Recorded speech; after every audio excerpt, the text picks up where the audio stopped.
Choosing the wrong neighborhood in San Diego could cost you a lot more than money. I've watched people spend over $1 million on a home and realize 6 months later that they chose the wrong lifestyle. Because the surfer doesn't want the same neighborhood as the executive. The person who wants to walk everywhere doesn't want the same neighborhood as the person who wants peace and quiet. And somebody dreaming about a beach town may not even realize there are completely different kinds of beach towns in San Diego. So instead of giving you another generic list of the best neighborhoods in San Diego, I'm going to show you the neighborhoods I recommend most often, who they're best for, and the trade-offs nobody talks about. Hi, I'm Jennifer St. Clair, your host of Living in San Diego, and welcome back. I help people discover lifestyles in San Diego, the best place to live, relocate to, and buy or sell within San Diego.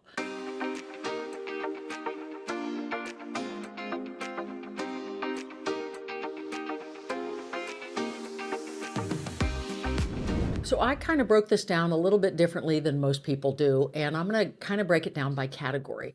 And I'm going to start with the best beach towns. Everybody says they want to live in a beach town. All right, but what kind of beach town? Because Pacific Beach and Encinitas are both beach towns, and honestly, they have almost nothing in common. If you're 22 years old and you move to Encinitas expecting Pacific Beach, you're probably going to be disappointed. And if you're 45 and you move to Pacific Beach expecting Encinitas, you're definitely going to be disappointed. So let's talk about the difference. Pacific Beach is probably the closest thing San Diego has to the stereotypical California beach lifestyle. Surfboards, beach cruisers, electric bikes, volleyball on the beach, taco shops, bars, fitness culture, people everywhere.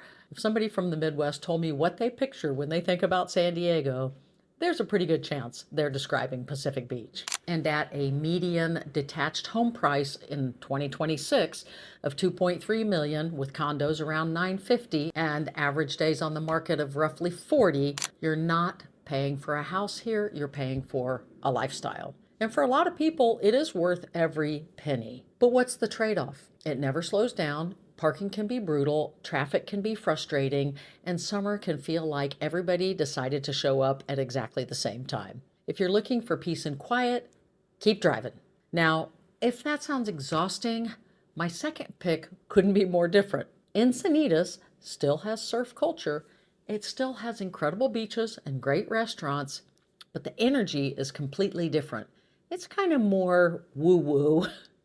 You've got Swami's, the Self-Realization Fellowship Center and the Gardens. You've got live outdoor concerts at Moonlight Beach, the Santa Leo Campground, yoga studios, sound healers, crystal healers, bohemian clothes retailers, health-focused restaurants, and people who seem genuinely committed to building their lives around things that make them happy. People aren't just walking around Encinitas, they're riding bikes, they're on skateboards, they're on scooters, they're carrying their surfboards down to the beach.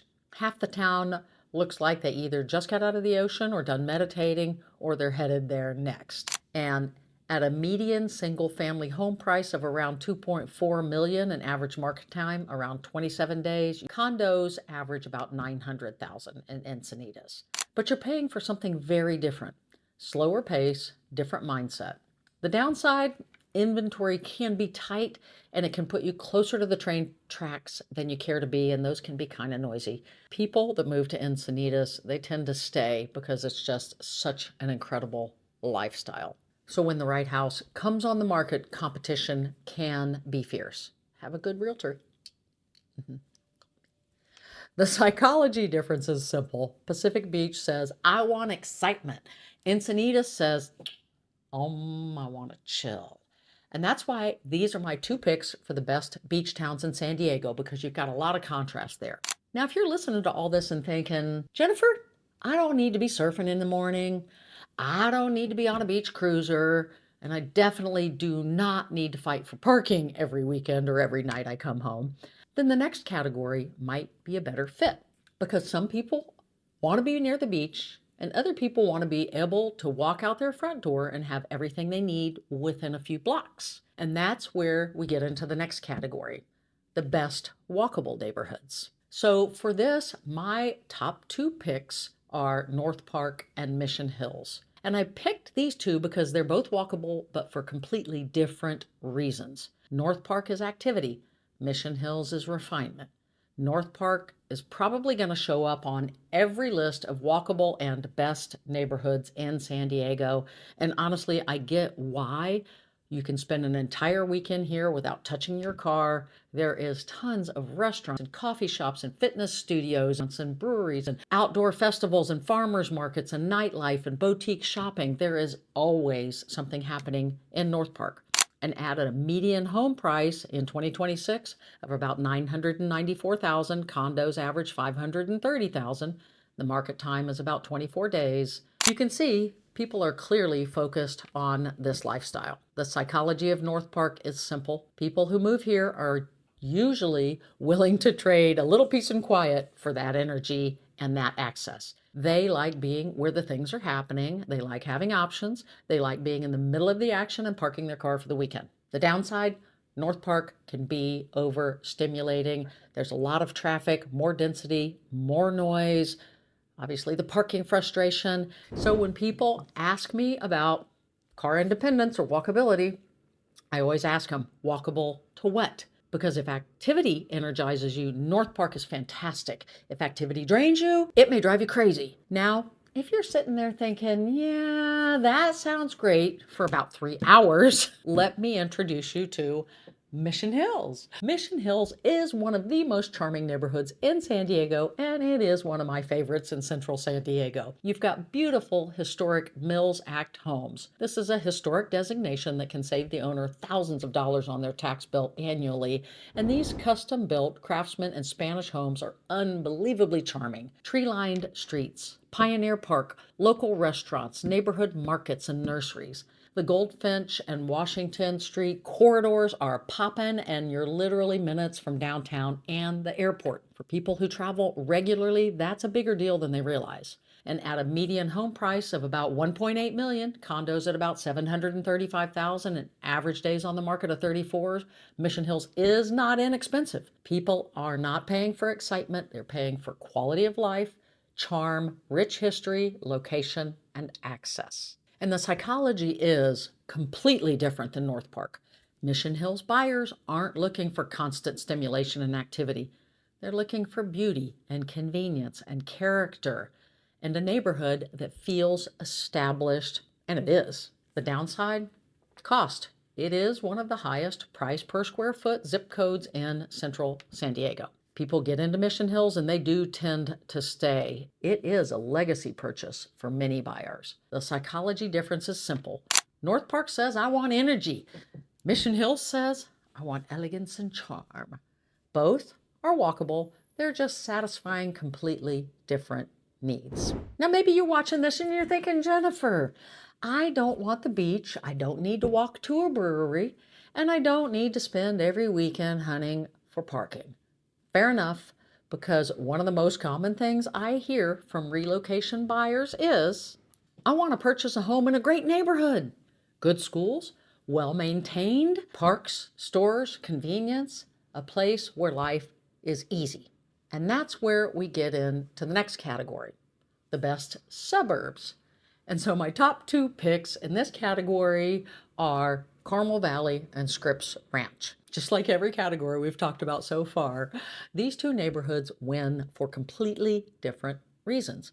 Carmel Valley is convenience. Honestly, life just flows more smoothly there. You've got shopping, restaurants, parks, sports fields, freeway access. The beach is not very far away, and depending upon where you're commuting to or from, you've got access to the Interstate 5, 805, 56, all which makes getting around much easier than many other parts of San Diego. At a median home price of $2.6 million, condo at around $805, and average days on the market of 17, Carmel Valley isn't cheap, and it's hugely popular, and homes move here very fast, as you can see. But people are happy to pay the premium because of the overall lifestyle.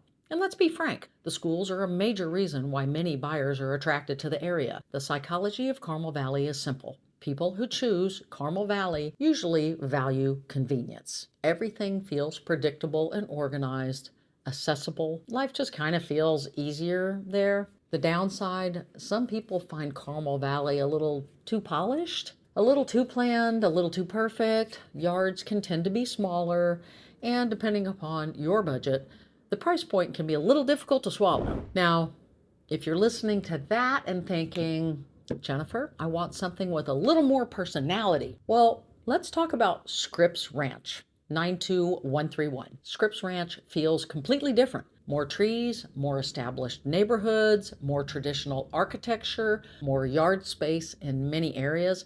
It feels almost like the East Coast neighborhood dropped into San Diego in some areas. And at an average home price of $1.65 million with condos at $579,000 and average days on the market of 22, Scripps Ranch is a highly desirable area, but you're often getting a different product than Carmel Valley. There's more single-level homes here, and some pockets built in the 70s and 80s have completely different feel than Carmel Valley. The schools are strong. The community identity is strong.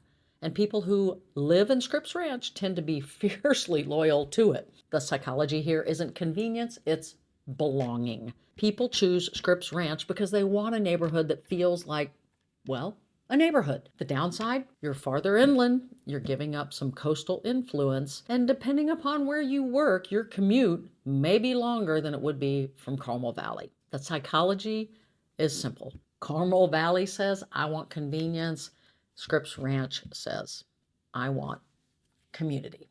Both are very excellent suburbs. They're just appealing to different buyers or different versions of the same buyer. Now, maybe you're watching this and you're thinking, those are beautiful neighborhoods, Jennifer, but what if my budget isn't my biggest concern? Because San Diego has some incredible luxury communities. The mistake people make is assuming that they're all basically the same because they are not. Not at all.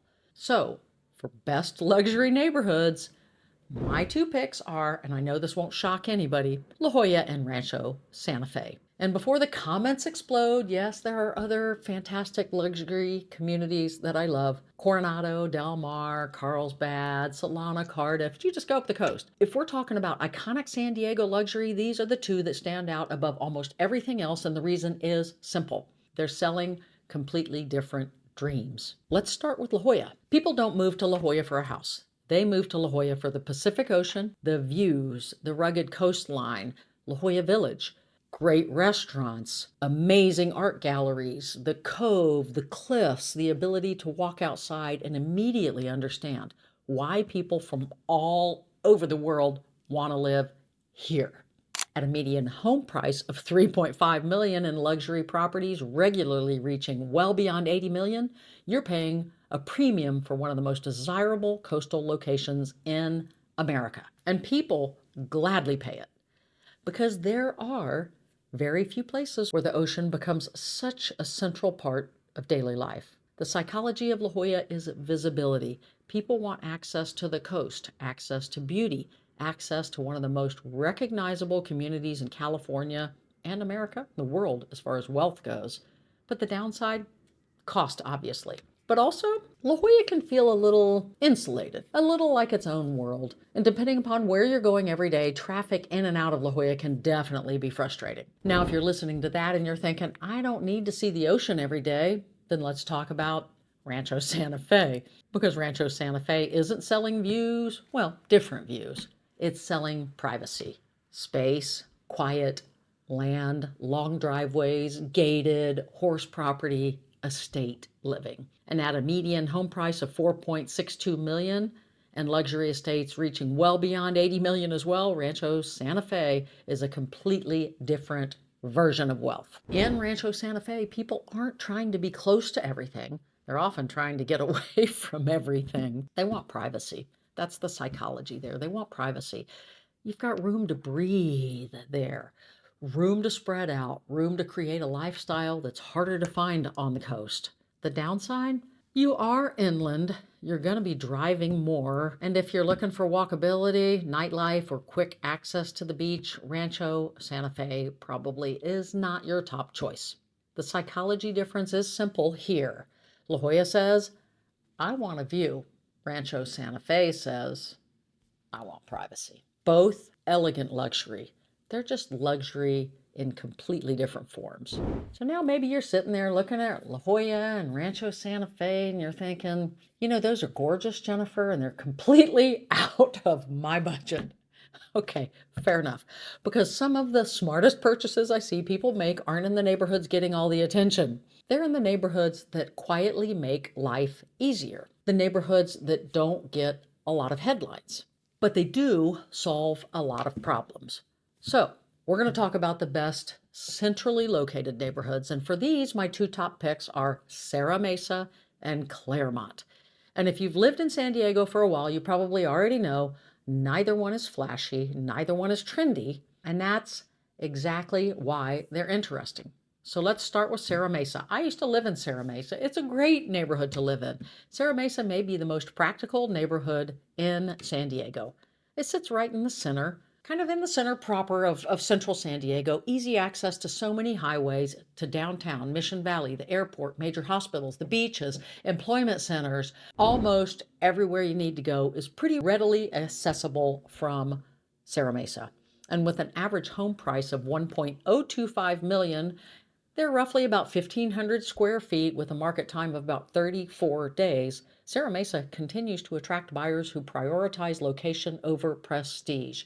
It is a bread and butter community, and condos here average about $550,000. Nobody moves to Serra Mesa because it's charming. They move here because it's central, affordable, and practical. You've got older single-story homes here, again, built mostly in the 1950s to the 1960s, tract homes, and they were built to accommodate the aircraft parts manufacturer back then. I think Convair was the name. A lot of these homes have been remodeled over the years. Many second-story additions have been put on, or accessory dwelling units. And newer nearby developments like Vista contribute a master-planned, vibrant, upscale element to an older area. The Convoy District is a haven for foodies and car shoppers alike, with its mile of car sales showroom floors and its incredible diversity of restaurants and types of cuisine. The psychology here is efficiency. Life simply works. The downside, Serra Mesa isn't going to wow your friends. Savita might, but Serra Mesa doesn't have like a village or city center. It doesn't have the charm of Mission Hills. It doesn't have the beach lifestyle of Pacific Beach. It is kind of a solution-oriented neighborhood.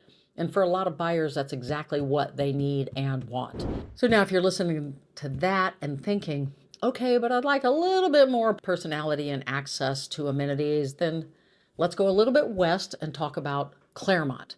Clairemont solves many of the same problems, but with a different feel. You're closer to Pacific Beach, closer to La Jolla, closer to a huge variety of shopping, dining, and entertainment options, and at a median home price of $1.17 million.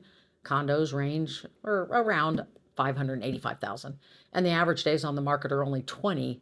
Clairemont continues to attract buyers who want centrality but also want easier access to coastal San Diego. The psychology of Clairemont is access.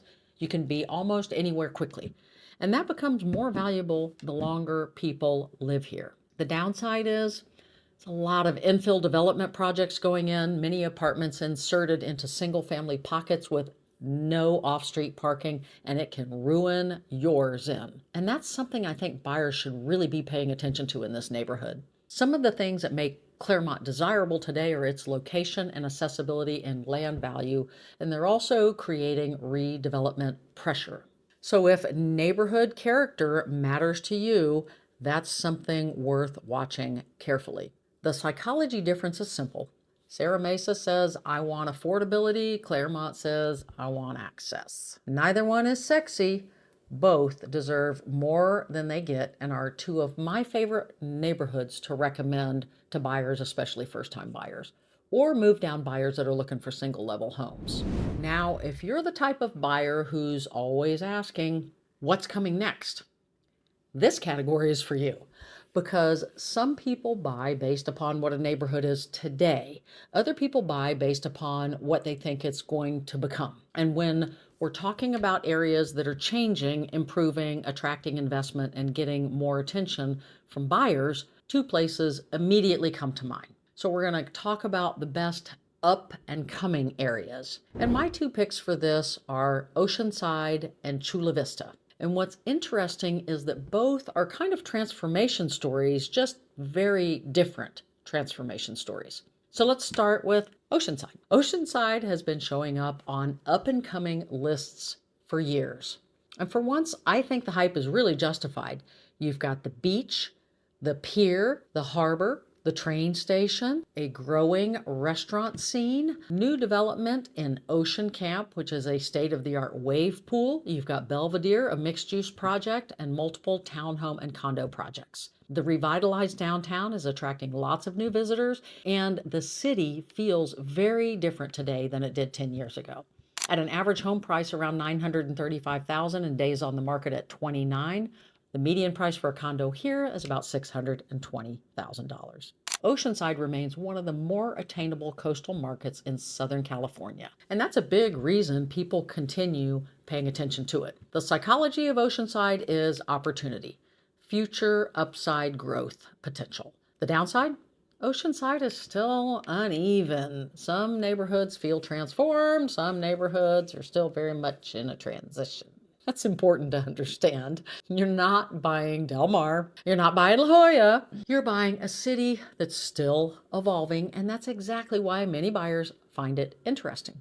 Now, if you're sitting there thinking, okay, but I don't necessarily need to be by the beach, then let's talk about Chula Vista. Chula Vista has a different growth story. This isn't a surf town transformation story. This is an infrastructure story, a South Bay growth story. You've got massive major development at Gaylord Center. I covered it in my recent video about massive projects. It's a bayfront redevelopment. You've got new housing, growing employment centers, and continued interest from buyers looking for more value than they can find in many areas of coastal and central San Diego. At a median home price here of $927,000 or $619 for a condo, and average days on the market of 24, Chula Vista continues attracting buyers that believe South Bay has a lot of runway left in it. The psychology of Chula Vista is optimism. People are betting on where the area is going, not necessarily where it's been. The downside? Depending upon where you work, commutes can be significant. And South Bay has some unique regional issues buyers should understand, including the ongoing Imperial Beach sewage concerns and how they affect nearby communities. It's not necessarily a deal breaker for everybody, but it should be a big part of doing your homework should you decide here. The psychology difference is simple. Oceanside says, I want affordable beach town energy. Chula Vista says, I want a bigger city momentum with growth upside. Both are changing, both are attracting attention, and both look very different today than they did a decade ago. So now let's talk about the category everybody asks about, value. Because not everybody has a $2 million budget and not everybody wants one either. And one of the biggest mistakes that I see people make is assuming that affordable automatically means undesirable. Now, of course, sometimes it does, but it doesn't. There are a few places in San Diego County where I think buyers get more than they expect for their money. So let's talk about the best value neighborhoods. And my two picks here are one in Central and one in North, Santee and Vista. And before anybody jumps into the comments, remember, I didn't say cheapest, I said value. So let's start with Santee. Santee has always been one of those communities that people kind of tend to overlook. And honestly, I think it's a mistake. You've got the trolley access that can take you all the way into downtown. You've got great shopping out there, terrific parks, access to Mission Trails, Santee Lakes, hiking, easy access to get out to Glamis, lots of room to park your RVs and dune buggies. And depending upon the neighborhood, you can get significantly more house than you would in many of the coastal communities we've already discussed. And at a median home price of $865,000 and average days on the market of around 21, Santee remains one of the places where buyers can still find a reasonable amount of space without completely blowing their budget. The psychology of Santee is practicality. People move here because they want a house that works. They want a little bit of room, but not a ton. They want outdoor space and recreation. They want value. The downside, you are making a trade-off. It is hotter. It's farther inland and it is car dependent. And if your dream is walking to the beach every morning, Santee is definitely not your place. But it's only about 12 miles as the crow flies. If you're looking for more house for the money, it deserves serious consideration, or 1,500 square feet for a better price. So now if you're listening to that and thinking, okay, but I don't necessarily want that kind of suburbia, then let's talk about Vista and go north. Vista has a completely different feel. It is more North County, more rolling roads, more variation, way more character. And in some areas, it almost feels a little bit country. In other areas, it feels surprisingly urban. You've got their incredible growing little downtown village area with restaurants and businesses and the wineries and breweries, access to San Marcos, access to Escondido, and you're closer to the coast than most people realize. At an average home price here of around $942,000 and an average day on the market around 32, Vista continues attracting buyers who want something a little different from the typical suburban experience, and they love North County. The psychology of Vista is discovery. A lot of people don't start their search in Vista, but once they spend time there, they begin to understand why so many locals like it. The downside? Vista doesn't have the name recognition of La Jolla Del Mar, Encinitas, and some of these other communities. Many relocation buyers simply overlook it or have no idea it even exists. And that's exactly why I think it's worth a look. The psychology is simple. Santee says, I want my money to go farther and my life to be easy. Vista says, I want possibility and kind of under the radar. Both offer more than people give credit for, and both deserve more attention than they usually get. So after all of those choices, which one sounds most like you? At the beginning of this video, I told you that choosing the wrong neighborhood could cost you more than money. After helping people relocate to San Diego for 21 years, I've learned it is absolutely true because most people aren't really choosing a house, they're choosing a lifestyle. That's what I talk about every time you watch a video. They're choosing how they want to spend their mornings and how they want to spend their weekends, whether they want energy or peace, whether they want convenience or space, whether they want the beach, the suburbs, or something in between. The house, it matters, but the life that comes with it, it really matters more. And that's why there will never be the best neighborhood in San Diego. There's only neighborhoods that are a better fit for the life that you want to live. So I'm curious, which neighborhood on this list would you choose? Or which neighborhood do you think I completely missed? Please leave me a comment below. I do read the comments. I try to respond to everyone if I can, and I do read them. And if you're trying to figure out where you fit in San Diego, whether you're relocating, buying, selling, or investing here, please, I answer my phone. Give me a call. You can book a call with me here or download my free relocation guide here. There's hundreds of neighborhoods across San Diego County, and today I only covered a small handful. Finding the right one is a lot easier when you have somebody helping you narrow down the field. Every move has a map. Let me help you find yours. Thanks for staying till the end. Until next time, stay sunny, San Diego.